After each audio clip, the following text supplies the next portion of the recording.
हमारे परम पूज्य योगी जी ने पाकिस्तान, बांग्लादेश और नेपाल के बजट को पीछे छोड़ते हुए इस बजट को स्वर्णिम अवसर में ले जाने का काम करने जा रहे हैं।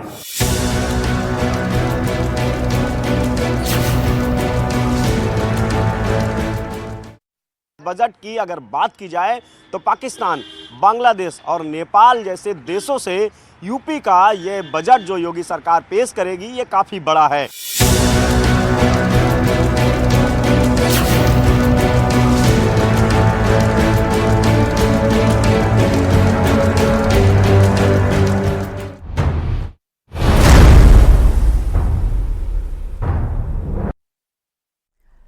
स्वागत है आप सभी का। आपके साथ मैं हूं नलिनी पांडे। उत्तर प्रदेश सरकार न सिर्फ यूपी के विकास और जीडीपी ग्रोथ पर लगातार कार्य कर रही है, बल्कि योगी सरकार का फोकस इस बार के बजट में युवा, कौशल विकास, इंफ्रास्ट्रक्चर डेवलपमेंट पर सबसे ज्यादा रहने वाला है। वहीं पर एग्रीकल्चर सेक्टर को भी योगी सरकार के बजट में अहम जगह हासिल होगी और यूपी का बजट 17-18 फरवरी से शुरू होने जा रहा है। 20 फरवरी को बजट पास होगा और इस बार यूपी का बजट 8.5 लाख करोड़ रुपए के पार होगा। उत्तर प्रदेश के इतिहास में यह सबसे बड़ा बजट होगा ही, बल्कि ये कई पड़ोसी देशों के भी कुल बजट से कई गुना ज्यादा है।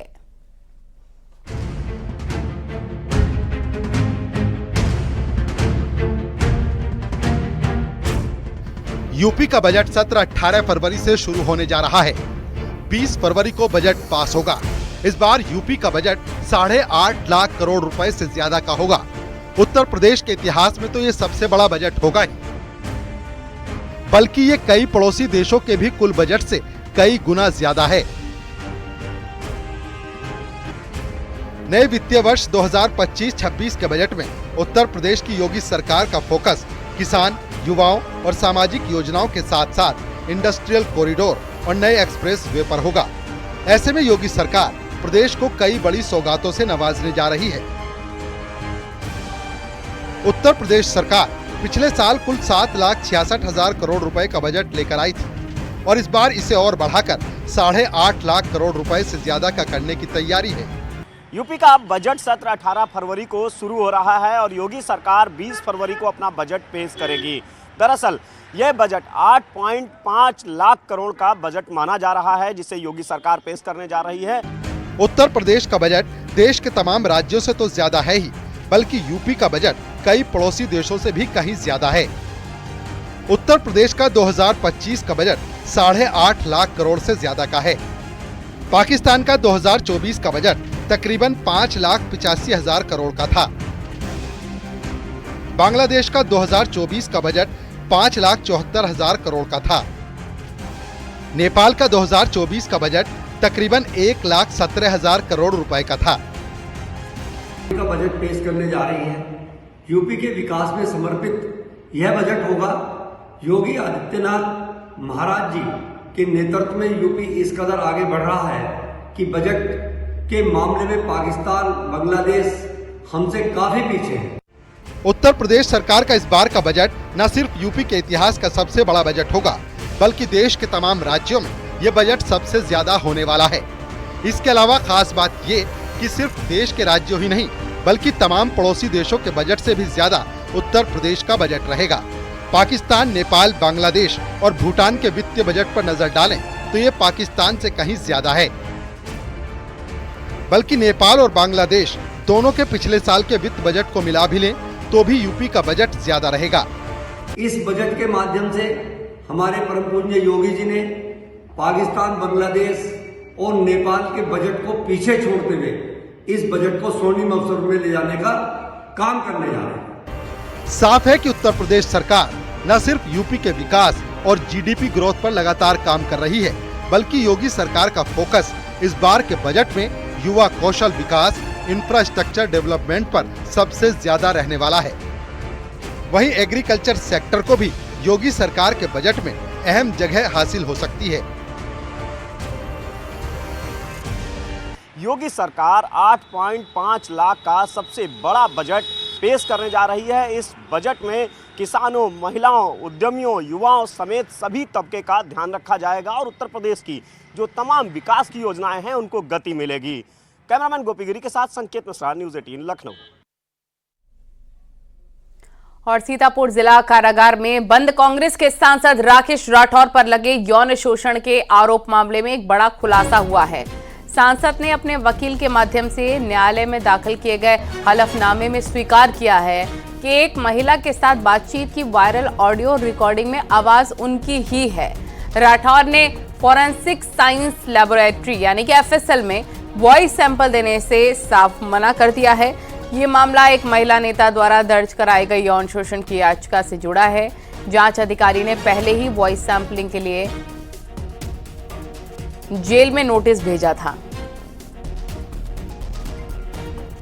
बड़ी और अहम जानकारी इस वक्त सीतापुर जिला कारागार में बंद कांग्रेस के सांसद राकेश राठौर पर जो यौन शोषण के आरोप मामले में अब बड़ा खुलासा हुआ है वो ये कि सांसद ने अपने वकील के माध्यम से न्यायालय में दाखिल किए गए हलफनामे में स्वीकार कर लिया है कि एक महिला के साथ बातचीत का जो ऑडियो है उसमें उन्हीं की आवाज है। संदीप हमारे सहयोगी फोन लाइन पर जुड़ गया है। संदीप, अब ये उन्होंने खुद भी मांग लिया है राकेश जी ने कि ये आवाज जो रिकॉर्डिंग में थी वो उन्हीं की है। अब आगे क्या कुछ जांच पड़ताल चलेगा? जी बिल्कुल, जैसा कि राकेश राठौर के ऊपर एक महिला ने यौन शोषण का आरोप लगाते हुए मुकदमा दर्ज कराया था। पुलिस ने महिला की तहरीर पर 17 जनवरी को राकेश राठौर जो कांग्रेस के सांसद हैं उनके ऊपर मुकदमा दर्ज किया था। पुलिस ने 30 जनवरी को उनको गिरफ्तार करके जेल भेज दिया। अब पुलिस ने अपनी विवेचना को आगे बढ़ाते हुए एक जेल में नोटिस भेजा है सांसद को और उसमें अपनी वॉइस सैंपलिंग कराए जाने की उन्होंने मांग की थी। लेकिन सांसद ने वॉइस सैंपलिंग करने से मना कर दिया है और उन्होंने अपने वकील के माध्यम से न्यायालय में एक हलफनामा दाखिल करते हैं और उसमें कहते हैं कि जो आवाज जो वायरल ऑडियो वायरल हो रहा है उस वायरल वीडियो में जो आवाज है वो उन्हीं की है। लेकिन कहीं ना कहीं जिस तरह से राकेश राठौर इस तरह से अपनी आवाज को मान रहे हैं वो जो पुलिस की विवेचना है उसमें कहीं इनकी मुश्किलें जो है बढ़ती जाएंगी। लेकिन अभी पुलिस जो है पुलिस सूत्रों की अगर माने तो राकेश राठौर को वॉइस सैंपलिंग कराना ही पड़ेगा, क्योंकि उनके मानने या ना मानने से काम नहीं चलेगा, उनकी विवेचना बाधित होगी। इसलिए पुलिस के अधिकारियों का कहना है कि राकेश राठौर की वॉइस सैंपलिंग जरूर कराई जाएगी जिससे कि एफएसएल वहां पे भेजा जाए और उनकी जो आवाज है, जो ऑडियो में उनकी आवाज है उसको मैच कराया जाए। लेकिन कहीं ना कहीं अगर हम माने तो राकेश राठौर की जो उन्होंने हलफनामा दिया हुआ है उससे उनको राहत नहीं मिलनी है बल्कि उनकी मुसीबतें बढ़ेंगी। हालांकि इस मामले को लेकर आज दोपहर 3 बजे के बाद जो है न्यायाधीश इस पूरे मामले को लेकर अपना फैसला सुनाएंगे। जी ठीक है, बहुत शुक्रिया आपका विस्तार से जानकारी देने के लिए। और अखिलेश यादव ने अयोध्या के मिल्कीपुर विधानसभा उपचुनाव को लेकर बीजेपी पर बड़ा हमला बोल दिया है। उन्होंने मिल्कीपुर उपचुनाव पर सवाल उठाते हुए चुनाव में गड़बड़ी करने का आरोप लगाया। अखिलेश ने आरोप लगाया कि चुनाव में गड़बड़ी करने के लिए आसपास के जिलों से बीजेपी के कार्यकर्ता बुलाए गए थे और अखिलेश ने बीजेपी पर तंज कसते हुए कहा मिल्कीपुर चुनाव भी 144 साल वाला चुनाव था। अखिलेश ने आरोप लगाया कि मरे हुए लोगों ने वोट दिया है। ये चुनाव भी 144 साल वाला जैसा चुनाव था जो आपको देखना चाहिए था। सोचिए आप, बगल के जिले जो हैं वहां से भारतीय जनता पार्टी ने अपने कार्यकर्ता बुलवाए। अंबेडकर नगर से कार्यकर्ता है, अब तो हम लोगों को उनके गांव पता लग गए हैं क्योंकि पकड़े गए थे कुछ लोग। बगल के जिले से अमेठी से लोग आए थे, सुल्तानपुर से लोग आए थे, रायबरेली से लोग आए थे और गाड़ियों के नंबर हैं। अगर आप चाहोगे तो मैं अपने पार्टी के पेज पे कुछ गाड़ियों के नंबर आपको दे दूंगा, डाल दूंगा। प्रिसाइडिंग ऑफिसरों की आपको वो रिकॉर्डिंग मिल गई होगी जहां पर प्रिसाइडिंग ऑफिसरों से पूछा कि भाई टारगेट पूरा है कि नहीं है और किस टारगेट में आप हैं, आपको 30 वोट डलवाना है फर्जी या 50 वोट डलवाना है या उससे ऊपर, वो भी रिकॉर्डिंग आपको हम लोगों ने जानकारी कर दे दी। बीएलओ कौन पोस्ट होंगे, बीएलओ कौन पोस्ट होंगे, किस थाने में कौन पोस्ट होगा, सीओ कहाँ पोस्ट होगा, एसएसपी कौन क्या देखेंगे, ये सब वेल प्लान्ड इलेक्शन हुआ ये वाला। और लखनऊ में समाजवादी पार्टी कार्यालय के सामने एक पोस्टर लगा हुआ है जिस पर लिखा है भाजपा को संरक्षण देने वाला चुनाव आयोग ये कफन ओढ़ ले, जिलेवार कार्यक्रम चले, चुनाव आयोग को कफन भेंट करें। ये विवादित पोस्टर समाजवादी छात्र सभा के प्रदेश सचिव ने लगवाया है। इसके अलावा समाजवादी पार्टी में एक और पोस्टर सामने आया है। समाजवादी पार्टी लोहिया वाहिनी के प्रदेश प्रवक्ता सोमिल सिंह श्रीनेत ने पार्टी कार्यालय के बाहर बड़ी होर्डिंग लगाई। इसमें लिखा है 27 में आएंगे अखिलेश, 32 में भव्य अर्ध कुंभ कराएंगे विशेष।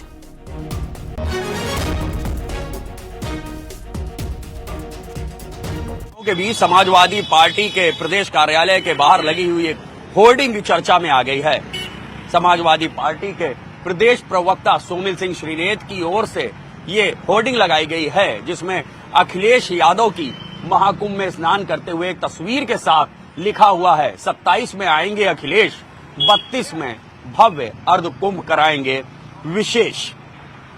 जाहिर सी बात है, समाजवादी पार्टी पूरी कोशिश कर रही है कि 2027 का विधानसभा चुनाव पूरी तैयारी और मजबूती के साथ लड़ा जाए।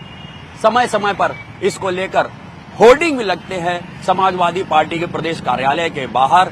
लिहाजा महाकुंभ का माहौल है और इसी माहौल के बीच में ये होर्डिंग लगाई गई है जो चर्चा का विषय बन गई है। और उधर बीजेपी ने चुनाव आयोग पर सवाल उठाने और पोस्टर वॉर को लेकर अखिलेश यादव पर पलटवार किया। समाजवादी पार्टी अब केवल पोस्टरबाजी तक और बयानबाजी तक सीमित हुई है। जनता के बीच में रह के जनता के विकास के लिए काम करना, ये हमारी उत्तर प्रदेश की योगी सरकार का एजेंडा है। उत्तर प्रदेश की योगी सरकार ने जिस तरीके से 2017 से लेकर अब तक उत्तर प्रदेश को विकास के पथ पे आगे बढ़ाने का काम किया है, इस बात से समाजवादी पार्टी हैरान है, परेशान है। समाजवादी पार्टी को कभी भी उत्तर प्रदेश का भाईचारा, उत्तर प्रदेश का विकास, उत्तर प्रदेश की उन्नति पसंद नहीं है। समाजवादी पार्टी ने अपने शासनकाल में, क्या वो भूल गए कि किस तरीके से इसी उत्तर प्रदेश को विकास से पीछे ढकेलने का काम समाजवादी पार्टी के लोगों ने किया था? विपक्ष कांग्रेस के सहयोगी दल, चाहे वो आम आदमी पार्टी हो, चाहे समाजवादी पार्टी हो, चाहे उनके कांग्रेस के कोई और भी सहयोगी दल हो, वो इस तरह के अलग आरोप लगाते हैं। जब हारते हैं और जीत जाते हैं तो अच्छा, और जीत जाते हैं तो अच्छा, और हार जाते हैं तो खट्टा। इस तरह की विपक्ष ने अपनी मानसिकता बना ली है। मैं इसकी पुरजोर निंदा करता हूं। उन्हें ऐसी सोच और किसी स्वतंत्र निष्पक्ष संस्था पर ऐसे आरोप नहीं लगाने चाहिए। एसपी के राष्ट्रीय अध्यक्ष अखिलेश यादव ने मिल्कीपुर विधानसभा उपचुनाव को लेकर एक बड़ा बयान दिया। उन्होंने बीजेपी और प्रशासन पर धांधली के गंभीर आरोप लगाते हुए चुनाव आयोग की निष्पक्षता पर सवाल उठाए।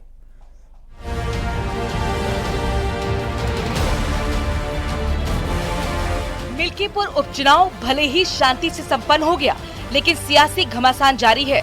समाजवादी पार्टी नेता अखिलेश यादव ने चुनाव आयोग को लेकर विवादित टिप्पणी की है। अखिलेश यादव ने कहा कि बीजेपी का चुनाव लड़ने का तरीका है। चुनाव आयोग मर गया है, सफेद कपड़ा हमें भेंट करना पड़ेगा। ये बीजेपी का चुनाव लड़ने का तरीका है। चुनाव आयोग मर गया है, सफेद कपड़ा जो होता है वो हमें भेंट करना पड़ेगा।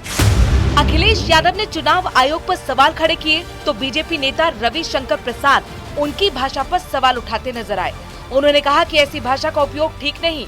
जब अखिलेश चुनाव जीतते हैं तो चुनाव आयोग ठीक है, जब हारते हैं तो चुनाव आयोग पर सवाल उठाते हैं। अखिलेश यादव जीत जाए तो चुनाव आयोग ठीक है। 5 साल मुख्यमंत्री रहे ना, यही चुनाव आयोग था ना। अभी जो लोकसभा का चुनाव जीते हैं यही चुनाव आयोग था ना, जो मैं बड़ी संख्या में जीत गया, हमने हरा दिया योगी जी को, संविधान लेके घूमते हैं। तो आप जीत जाए तो चुनाव ठीक है, आप हारे तो चुनाव आयोग खराब है, ये कौन सा तर्क है? वहीं अखिलेश के बयान पर बीजेपी सांसद रवि किशन ने निशाना साधा है।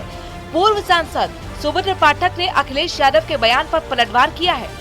उन्होंने कहा कि जब 2012 में डिम्पल यादव निर्विरोध जीती थी तब सफेद चादर देनी थी। इनके समय 2014 के लोकसभा में आजमगढ़ और कन्नौज में क्या किया उसको याद करिए। 6 महीने पहले इलेक्शन कमीशन हिमालय पर था, अद्भुत था जब जीत गए थे 42 सीट। आज वो मर गया, 6 महीने में ही मर गया। अब कफन लेकर देश की सबसे बड़ी पंचायत में आ रहे हैं। सबसे बड़ा काला दिन है, इससे काला दिन हो ही नहीं सकता कि अब राजनीति इतनी ओछी होती जा रही है कि लोग कफन लेके आ रहे हैं। लकड़ी भी ले आते, तुष्टीकरण की राजनीति तो लोग ओपनली कर रहे हैं, कफन ले आते, लकड़ियों ले आते। मुझे लगता है कि अखिलेश यादव जी 2012 में अगर चुनाव आयोग को चादर दे देते, जब ये इनके मुख्यमंत्री रहते हुए इनकी पत्नी निर्विरोध कन्नौज से सांसद चुनी गई थी, तो ज़्यादा अच्छा होता। लेकिन तब तो इन्होंने गुलाब का फूल दिया। किस प्रकार से कन्नौज लोकसभा में इनकी पत्नी निर्विरोध हुई, मुझे लगता है वो कला भी इनको बतानी चाहिए। जिन गांव से इनको वोट मिलना नहीं, उन गांव में लोगों को निकलने नहीं दिया जाता था, सब ने देखा है, सब जानते हैं। और किस प्रकार से इनके राज्य में पुलिस किस प्रकार का काम करती थी वो भी सबको पता है। मिल्कीपुर में हुए उपचुनाव पर सियासत गरमाई हुई है। बीजेपी का कहना है कि समाजवादी पार्टी मिल्कीपुर हार रही है, इससे अखिलेश बौखला गए हैं, तो वहीं कांग्रेस उपचुनाव के दौरान धांधली का आरोप लगा रही है। उनको इस बात का अच्छी तरह एहसास हो चुका है कि उनको जो है वो जनता जनादेश नहीं देने जा रही है, और इसीलिए उसके बाद जो है वो कभी ईवीएम पे ठीकरा फोड़ेंगे, कभी चुनाव आयोग पर फोड़ेंगे, तो कभी एडमिनिस्ट्रेशन पे फोड़ेंगे, और वो जनादेश का सम्मान नहीं करेंगे। मैं मानता हूँ कि वहाँ पर बेईमानी की गई, आंख मूंद के इलेक्शन कमीशन बैठा रहा है। हमारे कार्यकर्ताओं ने भी हमें सूचना दी कि वहाँ बेईमानी। उधर बीजेपी प्रवक्ता संबित पात्रा ने अखिलेश पर पलटवार किया है। उन्होंने लोकतंत्र का अपमान किया है।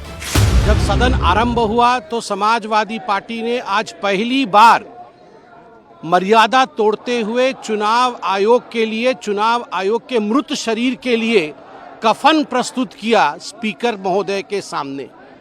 आज तक हिंदुस्तान के पार्लियामेंट्री प्रोसीडिंग्स में, संसदीय गतिविधि में इस प्रकार का कुकृत्य कभी नहीं हुआ था। मिल्कीपुर उपचुनाव में हुई वोटिंग को लेकर अखिलेश यादव ने चुनाव आयोग से निष्पक्ष जांच और कार्रवाई की मांग की है। कहा कि लोकतंत्र से जनता का भरोसा बनाए रखने के लिए निष्पक्ष और पारदर्शी चुनाव प्रक्रिया बेहद जरूरी है। वहीं बीजेपी ने अखिलेश यादव पर संवैधानिक संस्थानों को मजाक उड़ाने और लोकतंत्र के अपमान का आरोप लगाया है। न्यूज़ 18 के लिए ब्यूरो रिपोर्ट। और वाराणसी में एसपी कार्यकर्ताओं ने चुनाव आयोग का पिंडदान किया। पार्टी कार्यकर्ताओं ने अखिलेश यादव के आरोपों का समर्थन करते हुए चुनाव आयोग का पिंडदान किया। बता दें, मिल्कीपुर उपचुनाव में अखिलेश यादव ने चुनाव आयोग के कार्यों पर सवाल खड़े किए और विवादित बयान दिया। पिशाच मोचन घाट पर एसपी कार्यकर्ताओं ने चुनाव आयोग के बाकायदा सिर मुंडवाकर पोस्टर के साथ पिंडदान किया और चुनाव आयोग के नाम का संकल्प लेते हुए पूरे विधि विधान से श्राद्ध कर्म भी किया।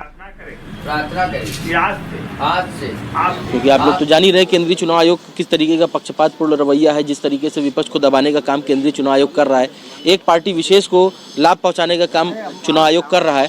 और हमारे राष्ट्रीय अध्यक्ष श्री अखिलेश यादव जी ने कल उनको मरा हुआ बताते हुए उनके लिए कफन भी भेज दिया, तो आज हम लोगों ने उसके लिए पिंडदान कर दिया है। पिंडदान करके उनका श्राद्ध कर दिया है, उनकी आत्मा के लिए शांति, उनकी आत्मा की शांति के लिए प्रार्थना कर दी है। यूपी के बजट को लेकर बड़ी खबर मिल रही है। सूत्रों के मुताबिक यूपी का बजट 8.5 लाख करोड़ के पार होगा और बजट में नए एक्सप्रेसवे और इंडस्ट्रियल कॉरिडोर का प्रावधान होगा। नए एक्सप्रेसवे के किनारे प्रदेश के 28 जिलों में इंडस्ट्रियल कॉरिडोर के लिए बजट का प्रावधान होगा। यूपी विधानसभा का बजट 17-18 फरवरी से शुरू होगा। बड़ी और अहम जानकारी इस वक्त की यूपी के बजट को लेकर, ये बड़ी खबर। सूत्रों के मुताबिक यूपी का बजट 8.5 लाख करोड़ के पार होगा और बजट में नए एक्सप्रेसवे इंडस्ट्रियल कॉरिडोर का प्रावधान भी होगा। नए एक्सप्रेसवे के किनारे प्रदेश के 28 जिलों में इंडस्ट्रियल कॉरिडोर के लिए बजट का प्रावधान भी होगा। यूपी विधानसभा का बजट 17-18 फरवरी से शुरू हो जाएगा। बड़ी खबर।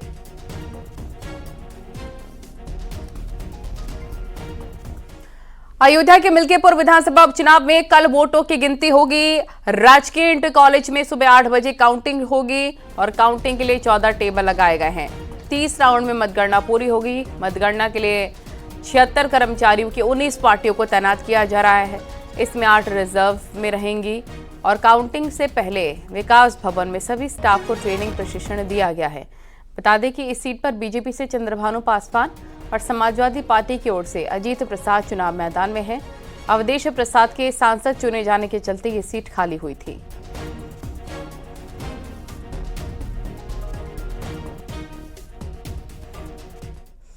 और श्री राम जन्मभूमि तीर्थ क्षेत्र ट्रस्ट के ट्रस्टी और राम मंदिर के लिए पहली ईंट रखने वाले कामेश्वर चौपाल का निधन हो गया है। पूर्व एमएलसी कामेश्वर चौपाल ने दिल्ली के गंगाराम हॉस्पिटल में अंतिम सांस ली। कामेश्वर चौपाल पिछले 1 साल से बीमार थे। संघ ने उन्हें प्रथम कार सेवक का दर्जा दिया था। कामेश्वर चौपाल ने ही राम मंदिर निर्माण के लिए पहली ईंट रखी थी। राम मंदिर आंदोलन में 9 नवंबर 1979 को पहली आधारशिला रखने वाले कामेश्वर चौपाल ही थे। उस वक्त वे विश्व हिंदू परिषद के स्वयंसेवक भी थे। राम मंदिर आंदोलन में कामेश्वर चौपाल की महत्वपूर्ण भूमिका थी। उनकी अहम भूमिका को देखते हुए उन्हें आधारशिला रखने के लिए चुना गया था। 2002 में उन्हें बिहार विधान परिषद का सदस्य भी बनाया गया था। 2014 तक वे बिहार विधान परिषद के सदस्य रहे। 2002 के 2014 तक वे राज्यसभा सदस्य रहे। 2024 के लोकसभा चुनाव में वो सुपौल सीट से बीजेपी के उम्मीदवार थे। तो पीएम मोदी ने कामेश्वर चौपाल के निधन पर गहरा शोक व्यक्त किया। एक्स पर पोस्ट कर उन्होंने लिखा है, बीजेपी के वरिष्ठ नेता और राम जन्मभूमि तीर्थ क्षेत्र ट्रस्ट के ट्रस्टी कामेश्वर चौपाल के निधन से अत्यंत दुखी हूं। वे एक अनन्य राम भक्त थे। उन्होंने अयोध्या में राम मंदिर के निर्माण में बहुमूल्य योगदान दिया। दलित पृष्ठभूमि से आने वाले कामेश्वर समाज के वंचित समुदायों के कल्याण के कार्यों के लिए हमेशा याद रखे जाएंगे। शोक की इस घड़ी में मेरी संवेदनाएं उनके परिजनों और समर्थकों के साथ हैं। ओम शांति। और केंद्रीय गृह मंत्री अमित शाह ने भी कामेश्वर चौपाल के निधन पर शोक जताया और उनके परिजनों को सांत्वना दी। श्री राम जन्मभूमि तीर्थ क्षेत्र ट्रस्ट के स्थायी सदस्य और बीजेपी के वरिष्ठ नेता कामेश्वर चौपाल का निधन दुखद है। उन्होंने लिखा, श्री राम जन्मभूमि आंदोलन में उल्लेखनीय भूमिका निभाने वाले कामेश्वर ने भव्य राम मंदिर के निर्माण में सराहनीय योगदान दिया। सामाजिक समरसता और वंचितों के कल्याण के लिए समर्पित कामेश्वर ने मिथिला की संस्कृति और विरासत के संरक्षण में भी अविस्मरणीय भूमिका निभाई। प्रभु श्री राम दिवंगत आत्मा को श्री चरणों में स्थान दे और शोकाकुल परिजनों को संबल प्रदान करे। ओम शांति उनकी तरफ से लिखा गया है। और कामेश्वर चौपाल के निधन पर सीएम योगी ने भी शोक व्यक्त किया। एक्स पर पोस्ट कर उन्होंने लिखा, विश्व हिंदू परिषद के केंद्रीय उपाध्यक्ष, श्री राम जन्मभूमि तीर्थ क्षेत्र न्यास के सदस्य और 9 नवंबर 1989 को आयोजित ऐतिहासिक शिलान्यास समारोह में पूज्य संतगण की उपस्थिति में श्री राम जन्मभूमि मंदिर निर्माण की प्रथम शिला रखने वाले परम राम भक्त श्री कामेश्वर चौपाल का निधन अत्यंत दुखद है। उनका पूरा जीवन धार्मिक और सामाजिक कार्यों में समर्पित रहा। उन्हें विनम्र श्रद्धांजलि। प्रभु श्री राम से प्रार्थना है कि दिवंगत पुण्यात्मा को अपने श्री चरणों में स्थान तथा शोकाकुल परिजनों को ये अथाह दुख सहन करने की शक्ति प्रदान करे। ओम शांति।